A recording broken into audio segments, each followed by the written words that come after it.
No Professor Explica desta semana, nós vamos falar da função do servidor público neste país e particularmente do servidor público municipal.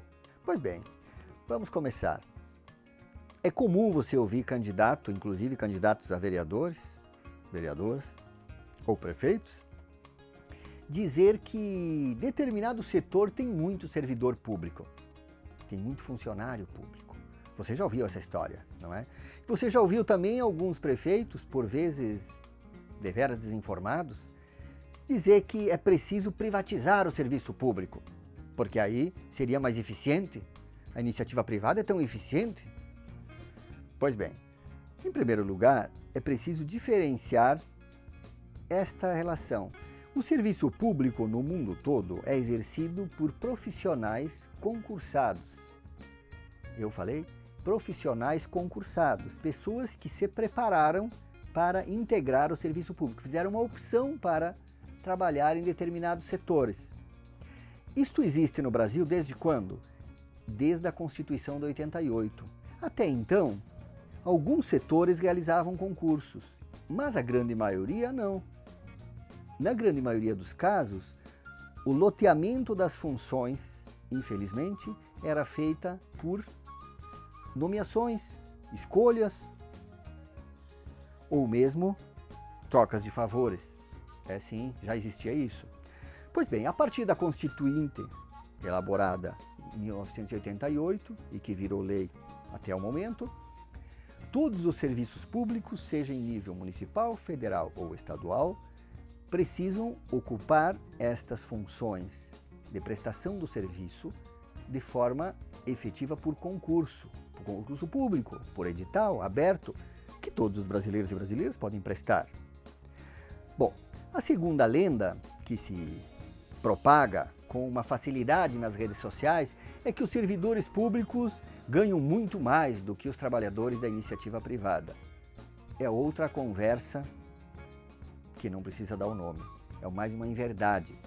Os indicadores mostram que a grande maioria dos servidores públicos não ganha mais, proporcionalmente, que os trabalhadores. Tem uma diferença muito pequena, em alguns setores está em 5%, 10%. Então, quando você ouve alguém dizer, expõe o contra-cheque de alguém, esta pessoa que é funcionária pública ganha muito, você tem que ser um pouco crítico e voltar, recuperar e verificar se aquela função desempenhada já não faz parte de um plano de carreira. E o que é plano de carreira?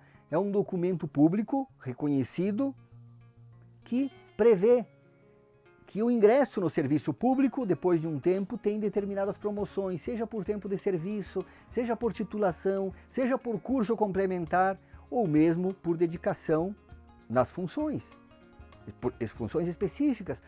Plano de carreira, portanto, é um documento público que diz textualmente e de forma muito clara o que os servidores que trabalham na prestação de serviço público precisam fazer para progredir na carreira. Isso é transparente, isso é público.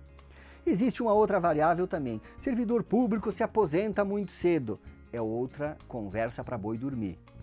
Volte e pergunte para a pessoa que afirma isso, candidato ou candidata que sai reproduzindo essas inverdades, volte lá e pergunte, aonde você leu isso? Você pode me provar? Mostra.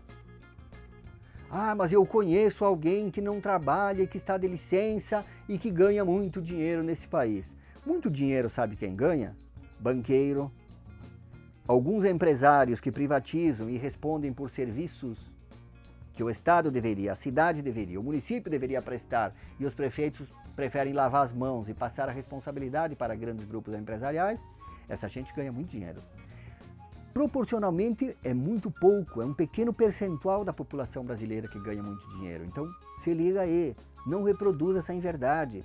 Há uma outra referência que diz o seguinte: em determinado setor existe muito servidor público, porque não há critério. Daí você volta e pergunte, aonde exatamente? O setor que mais emprega, que mais tem servidor público em uma cidade no Brasil, independente do tamanho da cidade, proporcionalmente, é a educação. E sabe por quê? Porque a educação ocupa uma obrigação constitucional de que tem que se investir o mínimo de 25% do orçamento na educação. Então é óbvio que a prestação de serviço na educação, eu estou falando de professora, de professor, de merendeira, de zelador, de zeladora, da pessoa que cuida da escola, do escrevente, das mais diversas funções e atividades desempenhadas numa escola, numa secretaria administrativa da área de educação, nos departamentos específicos de educação. Se liga aí, o setor que mais emprega num determinado município no Brasil, independente do tamanho proporcionalmente, é a educação. E o segundo, sabe qual é?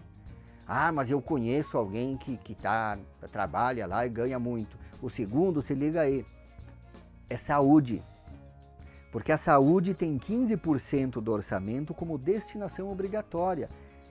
A prestação do serviço de saúde nos municípios, que é o SUS em nível local, Sistema Único de Saúde, é responsabilidade destes profissionais, aonde nos serviços de emergência, nas unidades básicas de saúde, nos programas e unidades da saúde da família quando tem, e claro, também em determinados serviços de hospitais, quando os municípios mantêm determinados serviços de hospitais e ainda não privatizaram, porque existe essa sanha, essa neura, vamos privatizar. Então você ouve tanta inverdade, para ser mais franco, tanta besteira por aí, que é fundamental que você volte e reavalie. Feito esta referência de que, em média, cerca de 50% a 60% em média de todos os servidores públicos do município estão nessas duas áreas, educação e saúde, comece a prestar mais atenção. Ah, mas eu conheço um profissional da saúde mesmo, que ganha muito dinheiro. Pode ser, mas então verifique se ele não está no fim do plano de carreira, se ele não tem muito tempo de titulação. E também se ele, na falta de funcionários, se ele não realiza muita hora extra. Existe uma série de variáveis.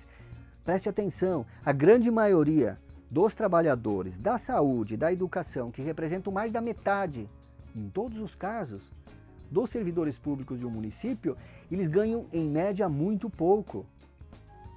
Significa, eu estou falando de pouco mais de um salário mínimo, pouco mais de R$1.000 em muitos casos. Não tem lenda aí, gente. É muito simples. Quer saber mais? Toda semana, neste quadro, o professor explica. É o quadro que vai combater a desinformação na eleição 2020 em Ponta Grossa. Quer mudar de verdade? Vem com a gente. Vote 50.